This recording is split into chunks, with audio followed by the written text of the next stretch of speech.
యేసుక్రీస్తు ఉన్నతమైనటువంటి నామములో మీ అందరికీ కూడా శుభములను వందనాలను తెలియజేస్తూ ఉన్నాను. అలాగనే ఈరోజు ఈ ఆదివారం కూడా మనం అందరమే ఒక ప్రార్థన చేసుకొని ఒక పాట పాడుకొని అలాగే దేవుని యొక్క సందేశాన్ని కొద్ది నిమిషాలు మనం ధ్యానం చేసుకుందాం. మన మధ్యలో ఈరోజు దుగరాజపట్నంలో ఉంటున్నటువంటి జోసెఫ్ మన మధ్యలో ఉన్నాడు. ప్రార్థన చేస్తారు. వారి ప్రార్థన అనంతరం మనం ఒక పాట పాడుకుందాం.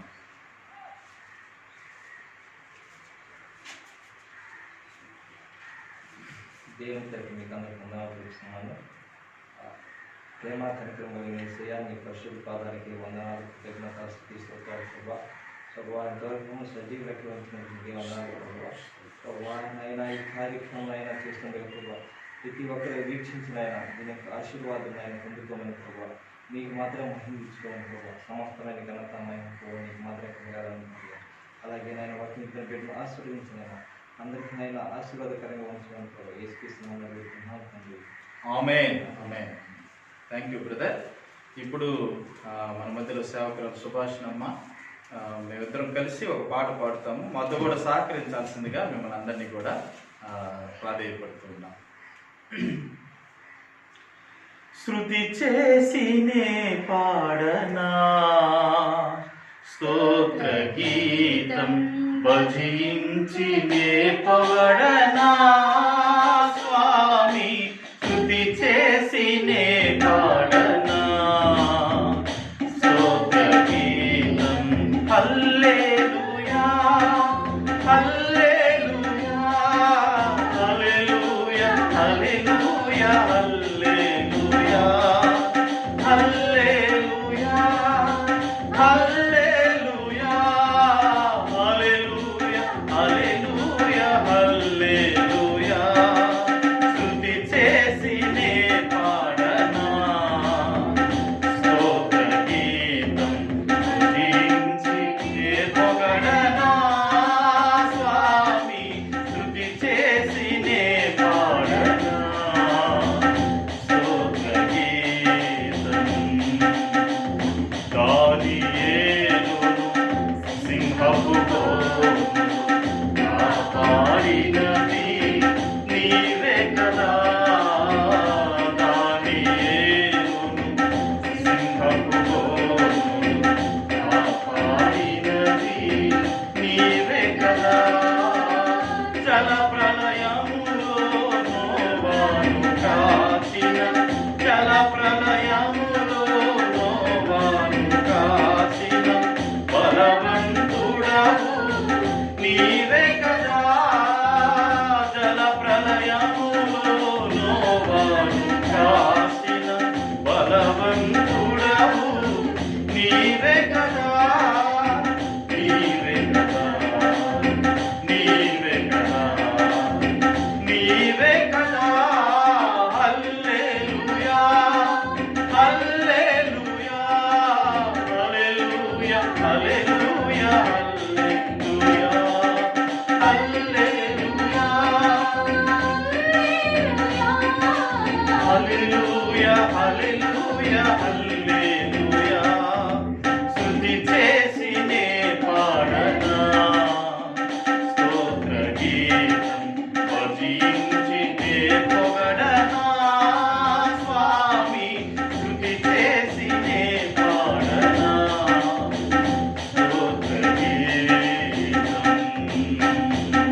హల్లెలూయా స్తుతి చేసి నీ పాడనా స్తోత్ర గీతం భజించి నీ పొగడనా స్వామి స్తుతి చేసి నీ పాడనా స్తోత్ర గీతం.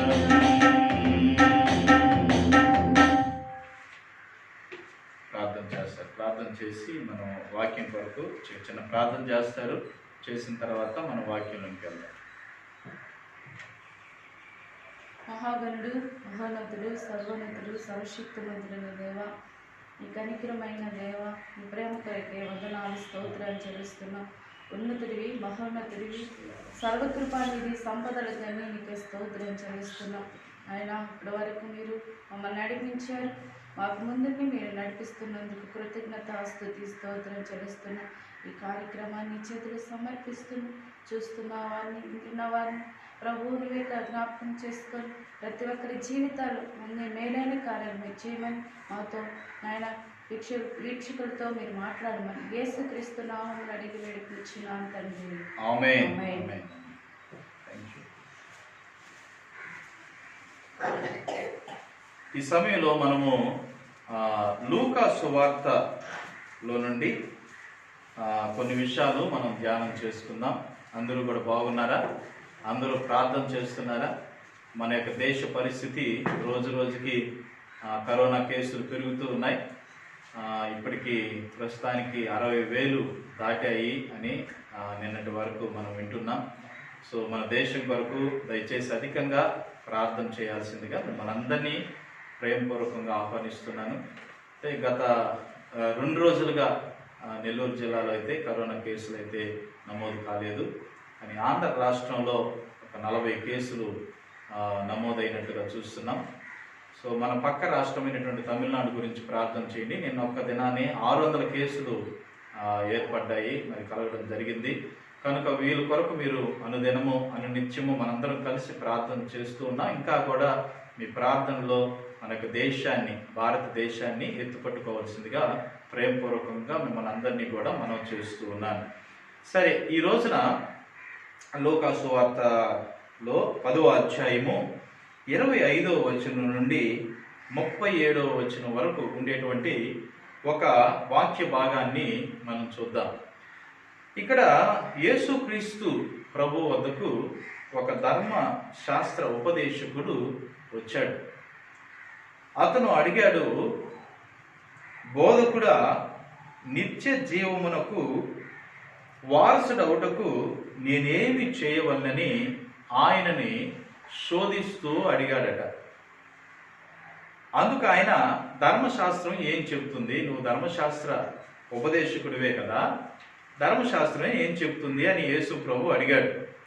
అప్పుడు ఆయన ఏం చెప్పాడంటే, దానికి బదులుగా నీ పూర్ణ మనస్సుతో నీ దేవుడైన ప్రభువుని నీ పూర్ణ శక్తితో నీ పూర్ణ వివేకముతో ప్రేమించవలెను, నిన్ను వలె నీ పొరుగు వారిని ప్రేమించవలెను అని వ్రాయబడినని చెప్పాడు. అందుకు ఆయన, నువ్వు సరిగ్గా చెప్పావు, నీవు సరిగ్గా ఉత్తరం ఇచ్చావు, కావున అలాగా చేసి అలా జీవించమని చెప్పాడు. అప్పుడు నీవు నిత్య జీవానికి వెళ్తావు అని చెప్పాడు. అయితే అతను తెలివిగా ఒక మాట అన్నాడు, ఇంతకీ నా పొరుగువాడు ఎవడు అని. ఆల్రెడీ మనం చూస్తున్నాము, ఇతను తనకేదో తెలుసని, యేసుక్రీస్తు ప్రభువుకి ఏమీ తెలియదని అతను ఆ వాదన చేస్తున్నట్లుగా మనకు స్పష్టంగా తెలుస్తుంది. వాక్యం సెలవిస్తున్నది, ఆయనను శోధించుచు అడిగెను అని. చాలామంది ప్రశ్నలు అడుగుతారు, వాళ్ళకి సమాధానం తెలుసు అనుకుంటారు. వాళ్ళకు కూడా సమాధానం, వాళ్ళకి తెలిసిన సమాధానం అది సరికాకపోయినా దాన్ని అనుగుణంగా తీసుకొని ఎదుటి వారితో వాదాడుతూ ఉంటారు. అలాంటి బ్యాచ్లో, అలాంటి గుంపులో చెందినటువంటి వ్యక్తే ఈ ధర్మశాస్త్ర ఉపదేశకుడు. అతని కాన్ఫిడెన్స్ ఉంది, నిత్య జీవానికి పోవాలంటే ఏం చేయాలి అనేటువంటి ఒక విషయం అతనికి తెలుసు. ఏం తెలుసు? 2 విషయాలు చక్కగా బైబిల్ అంతటిని, అనగా ఈ 10 ఆజ్ఞల్ని ధర్మశాస్త్రాన్ని అంతా పిండి దాంట్లో వచ్చినటువంటి రసాన్ని 2 ముఖ్యమైన విషయాలు చెప్పాడు. నీ పూర్ణ వివేకముతో, పూర్ణ ఆత్మతో, పూర్ణ శక్తితో, నీ పూర్ణ హృదయంతో నీ దేవుడైన యెహోవాని నీవు ప్రేమించవలెను అని మొదటిగా చెప్పాడు. రెండవ ఆజ్ఞ, మిగతా 10 ఆజ్ఞల్లో ఉండేటువంటి మిగతా ఆజ్ఞలో సారము, నిన్ను వలె నీ పొరుగు వారిని ప్రేమించుము అని చెప్పి రెండవ ఆజ్ఞగా దాన్ని చెప్పాడు. సో ఈ 10 ఆజ్ఞల్ని మిగతా ధర్మశాస్త్రంలో రాయబడినటువంటి మిగతా 100 ఆజ్ఞలు ఉన్నాయి, అవన్నిటినీ కూడా పిండి సారం చేస్తే ఈ 2 ఆజ్ఞలే బయటపడతాయి. ఒకటి, నీ దేవుడైన యెహోవాని నీ పూర్ణ హృదయంతో, పూర్ణ వివేకముతో, పూర్ణ ఆత్మతో, పూర్ణ హృదయముతో, పూర్ణ శక్తితో నీవు ప్రేమించాలి అనేది మొదటిగా. రెండవదిగా, నీ పొరుగు వారిని నిన్ను ఏ విధంగా ప్రేమిస్తున్నావో నీ పొరుగు వాడిని అలాగ ప్రేమించు అనేటువంటి సత్యాన్ని ధర్మశాస్త్ర ఉపదేశకుడికి ఏం తెలియలేదు. తెలియకపోయినా అతను అనుకుంటున్నాడు, నాకు తెలిసిన దాన్ని నేను బాగా చేస్తున్నాను. ఈ రోజుల్లో కూడా చాలామంది క్రైస్తవులుగా మనం జీవిస్తున్నాం, కానీ వాక్యం అయితే తెలుసు, నేను చేసేస్తున్నానులే, వాక్యానుసారంగా బ్రతుకుతున్నానులే అనేటువంటి భ్రమలోనే ఉన్నాం. కానీ ఆ యొక్క వాక్యంలో ఉండేటువంటి లోతులను మనం పరిశీలించుకుంటున్నట్లుగా మన యొక్క కళ్ళు చాలా సందర్భాల్లో మనము మూయబడుతూ ఉన్నాయనేది వాస్తవం. ఇతను ధర్మశాస్త్ర ఉపదేశకుడే, ధర్మశాస్త్రాన్ని బాగా ఆరుతేరి, అతను ఒక యూదుడు, ధర్మశాస్త్రాన్ని దాన్ని బాగా చదివి దాంట్లో నిమగ్నమై దాంట్లో ఆరుతేరినటువంటి వ్యక్తే. కానీ దాంట్లో ఉండేటువంటి సత్యాన్ని గ్రహించలేనటువంటి ఒక స్థితి, ఒక మందగమనము అతనిలో ఉన్నది అనేది మనం గ్రహించగలుగుతాం. మరి యేసుక్రీస్తునే శోధిస్తున్నాడంటే ఇతనికి ఎంత కాన్ఫిడెన్స్ ఉందో చూడండి. అతను చదివినటువంటి చదువు లేకపోతే అతను పట్టిన పట్టు అంత గట్టిగా ఉంది.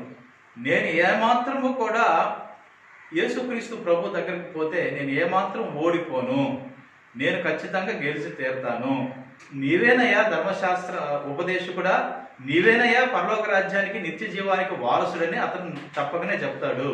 అక్కడ చుట్టూ ఉండేటువంటి ఆ ప్రజలందరికీ కూడా నేను నిత్య జీవానికి వారసుడని యేసు ప్రభు తన నోటతోనే చెప్పినప్పుడు వాళ్ళందరిలో నాకు క్రేజీ పెరుగుతుంది అని వెళ్ళాడు. కానీ ఇక్కడ వాస్తవంగా ఏం జరిగిందంటే, అతను ఆడ వరకు చెప్పి నీ పొరుగువాడిని ప్రేమించు అని చెప్పినప్పుడు అతను అన్నాడు, తాను నీతిమంతుడై కనబరుచుకోరెను అని వాక్యం సెలవిస్తుంది. 29వ వచనంలో, అయితే తాను నీతిమంతుడైనట్టు కనబరుచుకోరెను. బైబిల్ ఏం చెప్తుందండి? మనం కలిగిన నీతి మన వల్ల కలిగింది కాదు, అది కేవలము దేవుని యొక్క కృప చేతనే మనం రక్షించబడ్డాం. నీ నీతి చేత అయితే ఏదో ఒక రోజున అవినీతి కార్యం చేస్తాం, చేసిన తర్వాత చతికిలు పడతాం, ఆ తర్వాత నరకాగ్నికి మనం లోనైపోతాం. మనము అతిశయించవలసింది దేంట్లో అంటే, మన ప్రభు అయిన యేసుక్రీస్తు రక్తము ద్వారా మనము కృపచేత రక్షించబడి ఉన్నామని మనం అతిశయించవలెనని ముందు వాక్యాల్లో మనం చూసాం. ముందటి ఎపిసోడ్స్లో మనం వాక్యాన్ని విని ఉన్నాం. మన అతిశయము దేవుడే, ఆయన వల్ల మాత్రమే మనం రక్షించబడ్డాం. మనుషుని యొక్క నీతి దేవుని యొక్క దృష్టికి మురికి గుడ్డల వలె ఉన్నది అని మనం చూస్తున్నాం. నువ్వు ఎంత పరిశుద్ధుడుగా, ఎంత నీతిమంతుడిగా జీవించినా మనలో ఉండేటువంటి నీతి అది మసేలికల మాదిరిగా ఉంటుంది. మన భాషలో చెప్పాలంటే అది మురికి గుడ్డల వలె ఉంటుంది అనేది వాస్తవం. కనుక మనుషుని యొక్క నీతి దేవుని సంతోష పెట్టలేదు అనేది ముమ్మాటికి వాస్తవం. కనుక నువ్వు ఎంతటి నీతిమంతుడు అయినా దేవుని ముందర చతికిలు పడాల్సిందే. ఆ మధ్య ఒకడు యవనస్తుడు పరుగున పరిగెత్తుకొని యేసు ప్రభు వద్దకు వచ్చాడు. యేసు ప్రభు దగ్గరకు వచ్చి ఇదే ప్రశ్న అడిగాడు, నిత్య జీవానికి వారసుడు అవ్వాలని నేను ఏం చేయాలని బైబిల్ చెబుతుంది, ధర్మశాస్త్రం ఏం చెప్తుంది అని అడిగాడు. అప్పుడు ఆయన వరుసగా చెప్పాడు. చెప్పినప్పుడు బలా సూపర్గా చెప్పావు, అలా చేసేసి దేవుని రాజ్యానికి వచ్చేస్తావు అని అన్నాడు. అయితే అవన్నీ నేను చిన్న వయసు నుంచే చేస్తున్నాను. చూడండి వీళ్ళకు ఉండేటువంటి గర్వం చూడండి. వాక్యాన్ని తెలుసుంటే సరిపోదండి. వాక్యం తెలుసు, నాకు అన్ని చిన్న వయసు నుంచే తెలుసు, అవన్నీ చేస్తున్నాను, ఇంకేదైనా కొత్తగా ఉంటే చెప్పండి అంటే వీళ్ళ ఉద్దేశం ఏంటంటే నువ్వేనయ్యా దేవుని రాజ్యానికి పాత్రుడివి అని యేసు ప్రభు చెప్పాలని కోరుకుంటున్నారు, అంతే, ఇంకేమీ లేదు. కానీ ప్రభు అన్నాడు, బాగా అతన్ని పరిశోధించి చూచి, నీలో ఒక్కటి నాకు కొదువు కనిపిస్తుంది, నీకు కలిగిందంతా కూడా అమ్మి పేదలకిచ్చి నీవు నన్ను వెంబడించు అని అన్నాడు. అంటే అతను దేవునికి సిరికి దాసుడుగా ఉన్నాడు అని ప్రభు కనుగొన్నాడు. బైబిల్ చెప్తుంది, ఒకడు దేవునికి సిరికి ఇద్దరికి దాసులుగా ఉండలేరు అని వాక్యం సెలవిస్తుంది. ఒకటి దేవునికన్నా ఉండాలి, లేకపోతే ఐశ్వర్యానికైనా దాసుడుగా ఉండాలి. కనుక ఆ మాట చెప్పడం తోడనే అతను వ్యసన పడుతూ, ఎందుకంటే అతను మిగుల ఆస్తి గలవాడు కనుక తన ఆస్తిని వదిలిపెట్టుకునే దానికి అతనికి ఏమాత్రము మనసు లేక అతను సనుక్కుంటూ గొనుక్కుంటూ వెళ్ళిపోయినాడు. ఈరోజు ఇదే సంగతి ఇక్కడ కూడా జరుగుతుంది. ఇతను నీతిమంతుడై తాను నీతిమంతుడని కనబరుచుకుని కోరెను. యేసు ప్రభు ముందరన మనం నీతిమంతుడిని కనబరుచుకోగలము. ఆయన హృదయ రహస్యములను ఎరిగిన దేవుడు, ఆయనకు అన్నీ కూడా తెలుసు. ఆయన మనం ఆలోచనలు, మన తలంపులు అన్నీ కూడా తెలుసు. నువ్వు రెక్కలు కట్టుకొని సముద్రపు దీవుల దగ్గరకు వెళ్ళినా నిన్ను ఆయన గ్రహించగలుగుతాడు. నీవు అగాధములో ప్రవేశించినా అక్కడ కూడా ఆయన ఆత్మ నిన్ను పరిశోధిస్తుంది అనేది ముమ్మాటికి వాస్తవం. నా ప్రియ సహోదరుడా, నా ప్రియమైన సహోదరి, ఈ వాక్యాన్ని వింటున్న నిన్ను ఆయన పూర్తిగా ఎరిగి ఉన్నాడు. నీలో ఆయనకి మరుగైనదేది కూడా లేదు. ఇతను చూడండి, నేను నీతిమంతుడు నేను అనుకుంటున్నాను. ఈరోజు ఎంతమంది చెప్పండి, ఈ కాలంలో కూడా, ఈ పరిస్థితుల్లో కూడా నా మట్టుకు నేను నీతిమంతుడినే, నా మట్టుకు నేను నీతిమంతురాలనే అనుకునేటువంటి వాళ్ళు ఎంతోమంది ఉన్నారు. ముఖ్యంగా క్రైస్తవులమైన మనలోనే ఇలాంటి వారు ఉన్నారు అని చెప్పడానికి అతిశయోక్తి కాదు. నా ప్రియమైనటువంటి దేవుని యొక్క సంగమా, దేవుని యొక్క బిడ్డలారా, ఈరోజు ఈ మాటలు గమనిస్తున్న నీలో ఒకవేళ ఇలాంటి తలంపు, అంటే నేను నీతిమంతుడిని నీతిమంతురాలిని అని అనుకునే స్వభావం, అది కూడా యేసుక్రీస్తు దగ్గరకు వచ్చి ఆయన దగ్గరే ఆయన నోటితోనే చెప్పించాలనుకుంటే ఇది అసాధ్యం సుమా. ఇది ఏమాత్రము కూడా సాధ్యము కానిటువంటి పని. అయితే ఇక్కడ ఒక ఉపమానం ఆయన చెప్పాడు. ఎవరు పొరుగువాడు అని యేసుక్రీస్తుని అడిగితే పొరుగువాడి గురించి ఒక విషయాన్ని చెప్పాడు. ఒక మనుషుడు యెరూషలేము నుండి యెరికో పట్టణానికి దిగి వెళ్ళుచు దొంగల చేతిలో చిక్కాడు. ఈ మనుష్యుడు ఎవరై ఉంటాడంటే ఇతను కూడా ఒక యూదుడై ఉంటాడు. ఎందుకంటే యెరూషలేము పట్టణము యూదా పట్టణమే, యెరికో పట్టణం కూడా యూదులు నివసించేటువంటి పట్టణమే. కనుక ఈ బయలుదేరి ప్రయాణం చేసి వస్తున్న వ్యక్తి ఎవరైతే ఉన్నాడో ఆ వ్యక్తి యూదుడు అని మనము కనుగొనగలుగుతున్నాం. అంత మాత్రమే కాదు, అతను వెళుతూ ఉన్నప్పుడు దొంగల చేతిలో చిక్కాడు. వారు అతను బట్టలు దోచుకున్నారు, అతను కొట్టి కొర ప్రాణంతో విడిచిపోయారు. అప్పుడు ఆ దారిలో ఒక యూదుడు బయలుదేరి వెళ్తూ ఉన్నాడు. యాజకుడు అని చెప్పి రాయబడింది. యాజకులు ఎవరనంటే దేవుని చేత ప్రత్యేకించబడినటువంటి వాళ్ళు. లేవీల్లోనే కొంతమందిని దేవుడు ఏర్పాటు చేసుకున్నాడు. ముఖ్యంగా అహరోను సంతతి అని చెప్పచ్చు. అహరోను సంతతి లేవీల్లోనే కొంతమంది యాజక ధర్మాన్ని చేయడానికి, యాజకులుగా ప్రభు అయిన దేవుని యొక్క సముఖములో సన్నిధిలో సేవ చేయడానికి ఈ యాజకుల్ని దేవుడు ఏర్పాటు చేసుకున్నాడు. మరి ఆ యాజకుడు వెళ్ళాడు కానీ అది చూచి అతను ప్రక్కగా వెళ్ళిపోయినాడు. మరి మనం యూదుడే కదా, మనవాడే కదా పడిపోయినాడు అని సహాయం చేయడం పోయి అతను పక్కగా వెళ్ళిపోయినాడు. అలాగనే లేవీయుడు ఒకడు వెళ్ళాడు. అంటే యాజకుడు అని అంటే మన భాషలో ఒకవేళ సేవకుడు, దైవజనుడు అని అనుకోండి. మరి లేవీయుడు అని అంటే ఒక క్రైస్తవుడు అని అనుకోండి. ఈ క్రైస్తవుడు వెళ్ళాడు కానీ అతను కూడా ఆ చోటికి వచ్చి చూచి ప్రక్కగా పోయేను అని వాక్యం సెలవిస్తున్నది. చూస్తున్నారు, వాళ్ళు పక్కగా వెళ్ళిపోతున్నారు. ఎవరు కూడా సహాయం చేసేటువంటి వాళ్ళు ఎవరు కూడా లేరు. అయితే ఆ చోటికి ఒక సమరయుడు ప్రయాణమయ్యి ఆ దారిలో వెళుతూ ఉన్నాడు, మార్గ మధ్యలో ఉన్నాడు.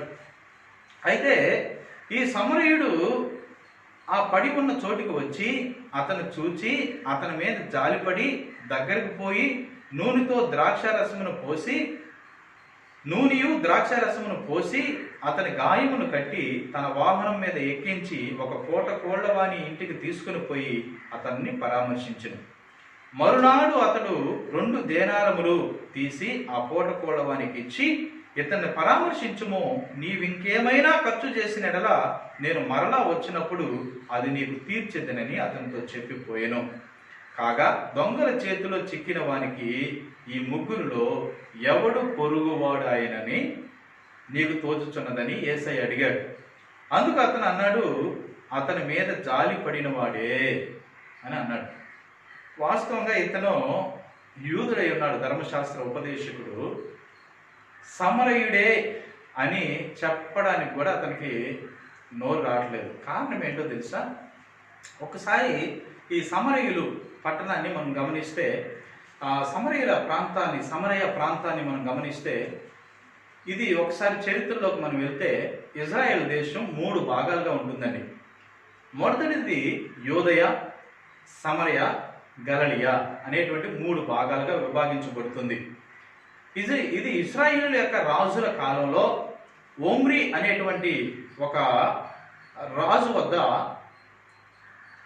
ఒమ్రీ అనేటువంటి ఒక వ్యక్తి షెమెరు అనేటువంటి వ్యక్తి వద్ద 2 తలాంతులు ఇచ్చి ఒక కొండను కొని ఆ కొండ మీద ఒక పట్టణాన్ని కట్టించి ఆ పట్టణానికి షోమ్రోను అనేటువంటి పేరు పెట్టడం జరిగింది. ఇది మనకు మొదటి రాజుల గ్రంథం 16వ అధ్యాయంలో కనిపిస్తుంది. నా ప్రియమైనటువంటి దేవుని యొక్క సంగమా, ఆ రోజు కట్టబడినటువంటి ఆ షోమ్రోనే సమరయగా మనకు ఆ తర్వాత అది పేరు మార్చబడడం జరిగింది. సమరయగా మార్చబడడం జరిగింది. షోమ్రోను సమరయగా, ఆ తర్వాత కాలగమనంలో దాని పేరు మార్చబడడం జరిగింది.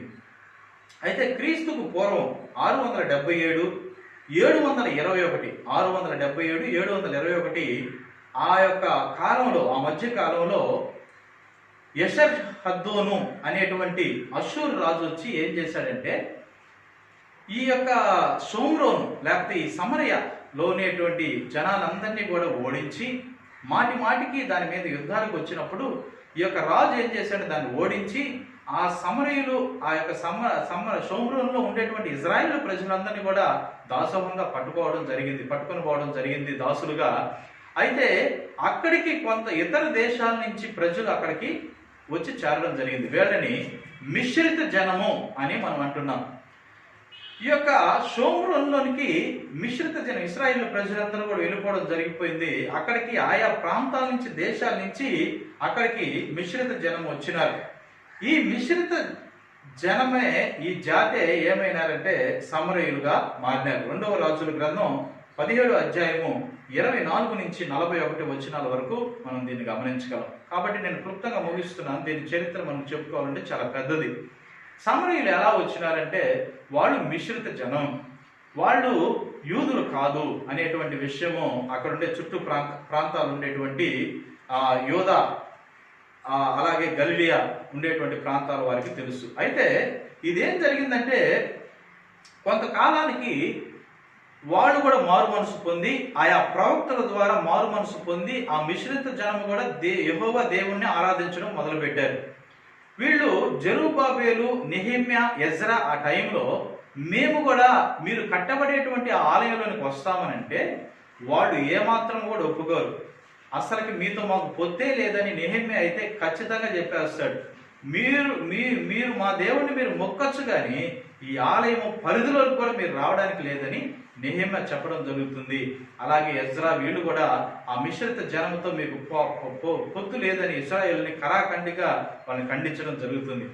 కనుక వీళ్ళు ఏం చేస్తారంటే, ఆ షోమ్రోను లేకపోతే ఆ కొండ పైన ఒక దేవాలయాన్ని కట్టుకొని దాంట్లో దేవుణ్ణి వాళ్ళు ఆరాధిస్తూ వస్తూ ఉంటారు.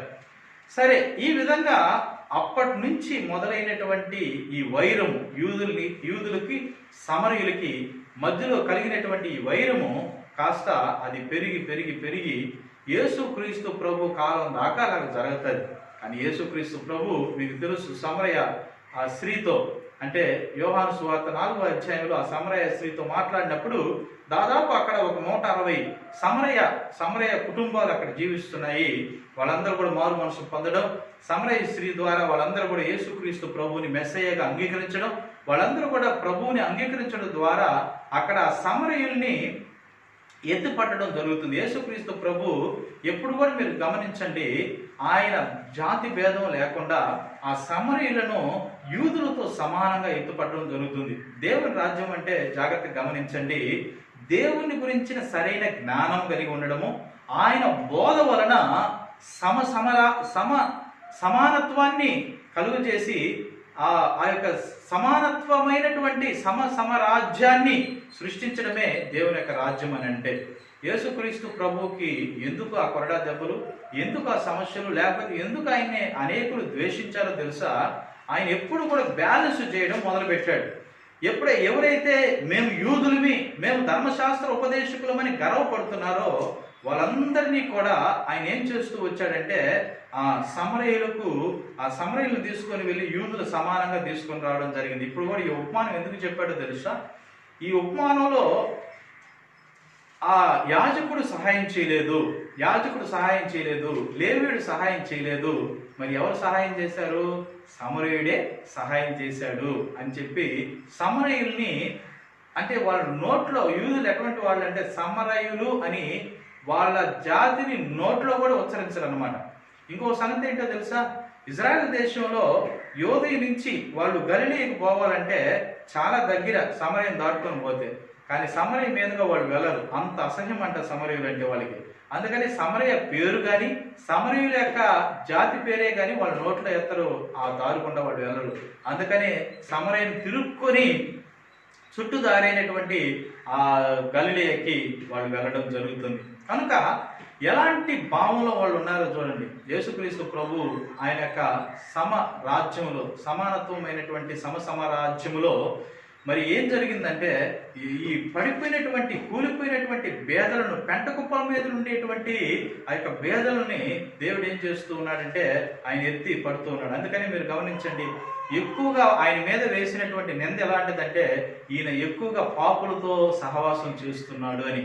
మరి ఎవరో కాదు వాళ్ళ దృష్టిలో పాపులని, సమరయులతో సహవాసం చేస్తున్నాడు అని అనే మాట కంటే కూడా ఈయన పాపులతో సహవాసం చేస్తున్నారు అని. ఇప్పుడు ఈయన కూడా చూడండి, ఎవడు అతని మీద జాలి పడినవాడు అని అంటే అతను అంటున్నాడు సమరయుడు అని నోట్లో చెప్పడం లేదు, కానీ అతనికి సహాయం చేసినటువంటి వాడే, అతని మీద జాలి పడినటువంటి వాడే అని చెప్పి సింపుల్గా తప్పించుకుంటున్నాడు.